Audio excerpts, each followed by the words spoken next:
What if a group formed on a reality show became YouTube royalty in 2 countries before even releasing a physical album?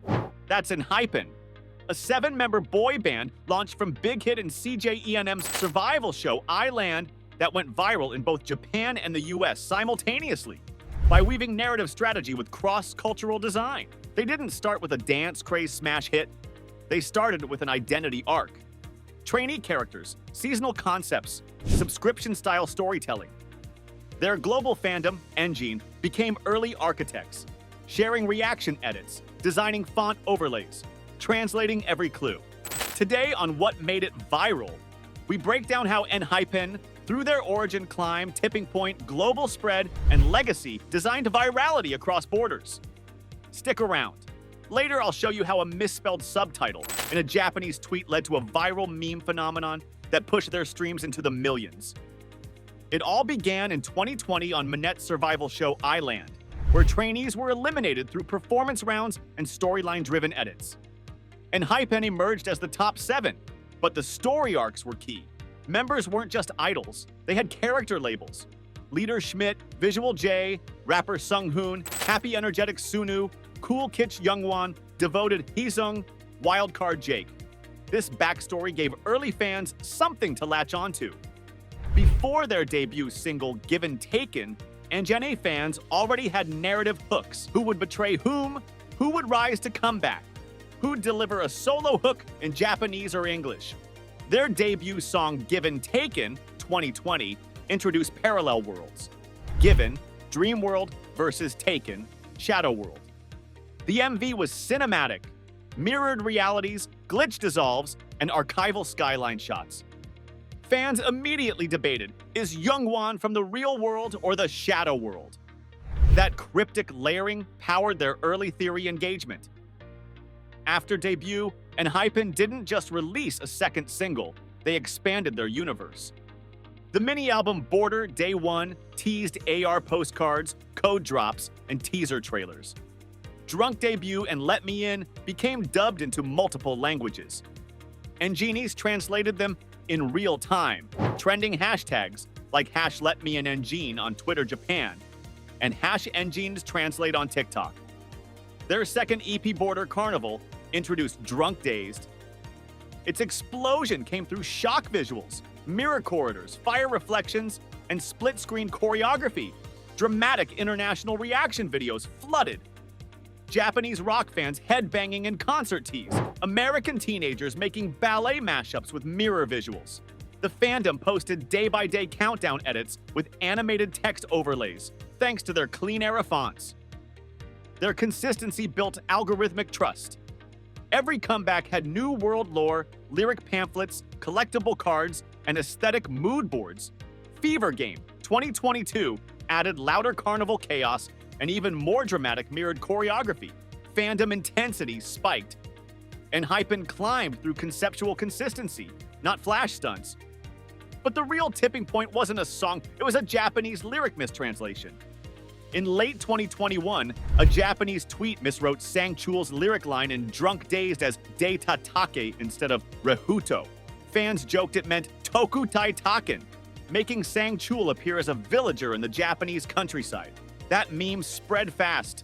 IGN Japan, TikTok jokes, even parody lyric videos. Suddenly, people not watching K-pop were searching Tokutai ENHYPEN.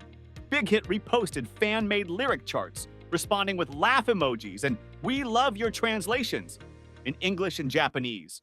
That unlocked dual market sharing. Japanese fans felt ownership, and Western fans loved the absurdity.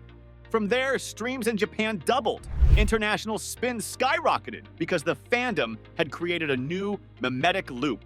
Translation fail, humor ride, fandom boost. But that viral meme trick wasn't even the real turning point. I'll show you what happened next that made ENHYPEN a cross-continental brand. By mid-2022, ENHYPEN's conceptual framework had built momentum, but they launched into global virality through strategic localization and cultural duality. Their Japanese singles Blessed Cursed and Future Perfect, Past the MIC, featured bilingual lyrics, Tokyo streetwear visuals, and collaborations with J-pop producers.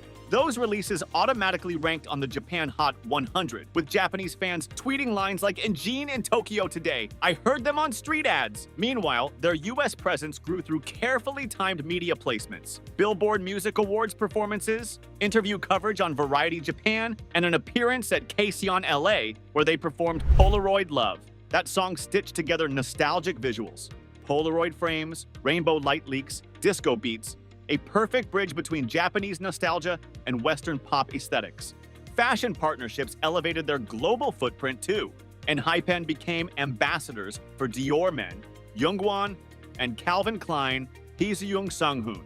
Photos of members wearing these brands and international editorials circulated widely, expanding their appeal beyond music fans into fashion-conscious communities worldwide. ENHYPEN did Dior better than a runway. Every time Jungwon appears in Calvin, I get Instagram ads next week. ENHYPEN = emotional nostalgia meets street-style Tokyo fever. Parallel to this, ENHYPEN established a pattern of continuous content drops, much like a streaming show. They released behind-the-scenes films, memoir-style visual essays, and live-stream interactions subtitled in major languages: English, Japanese, Portuguese, and even Arabic. These multi-platform engagements deepened international fandom efforts. NGNA chapters in Mexico, Brazil, Indonesia, and India began coordinating album release parties in fan cafes, translating fan chants, and organizing synchronized streaming hours across time zones. All of this happened before ENHYPEN even dropped Manifesto Day 1, their narrative-heavy mini-album in 2023. That release pushed members into exploring eras, storytelling arcs, and fictional history, solidifying ENHYPEN's status not just as artists, but cross-border story architects. So, what legacy did ENHYPEN leave behind? What made them more than a viral moment? 1. Transnational story-based fandom. They pioneered story-led fandom that was not tied to location. Enjins in Japan and the US shared theory maps, translated lyrics, and cultural memes in sync. It was culture-blind collaboration through narrative design. 2. Multi-concept strategy as creative identity. Other groups changed styles per era. ENHYPEN changed worlds. Each comeback moved through symbolic landscapes, shadows, mirrors, carnival, anxiety. That consistency built identity. 3. Mimetic localization. ENHYPEN's viral breakthrough in Japan came partly from the Toku-Tai translation fumble, proving that mistakes could multiply momentum. They leaned into perceived glitches, not hide them. That taught fandom a lesson. Engagement doesn't require perfection.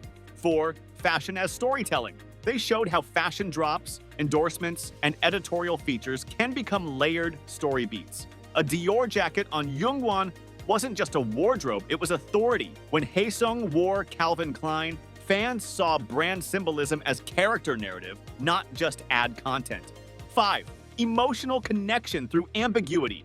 Their lyrics balanced universal themes: identity, give and taken, anxiety, fever game, longing, Polaroid love. But they didn't spell them out. Fans had to interpret. That psychological invitation built closer emotional ties. Because Gen Z loves stories they can fill with their own meaning. Critics began comparing ENHYPEN's storytelling to Black Mirror meets John Green-style emotional arc. They make generational themes poetic. Meanwhile, their fan culture was being studied as an example of fandom-level brand building. So what made ENHYPEN go viral? It wasn't just a hit song or a flashy debut. It was strategy built on story. Character arcs from Island, dual-world conceptual albums, and translation flops turned into fan in-jokes. Fashion that communicated narrative. Cultural crossover that felt organic, not forced. They didn't just debut. They deployed a universe. What was your turning point with ENHYPEN? Was it drunk-dazed mirror shuffle? A typo that spawned Toku-Tai? Jungwon and Dior glide? Drop your engine moment in the comments. Bonus if you can link a meme, a translation theory, or a countdown edit. If you're a creative or storyteller, what lessons can brands learn from ENHYPEN's WorldJet strategy? Next time on What Made It Viral, we're going from narrative design to soulful storytelling. Up next, what made IU viral? The idol who broke the mold without a group. From indie songstress to record-breaking soloist, IU connected across audiences without the support of a group. We'll reveal how authenticity, songwriting, and multimedia presence elevated her to legendary status.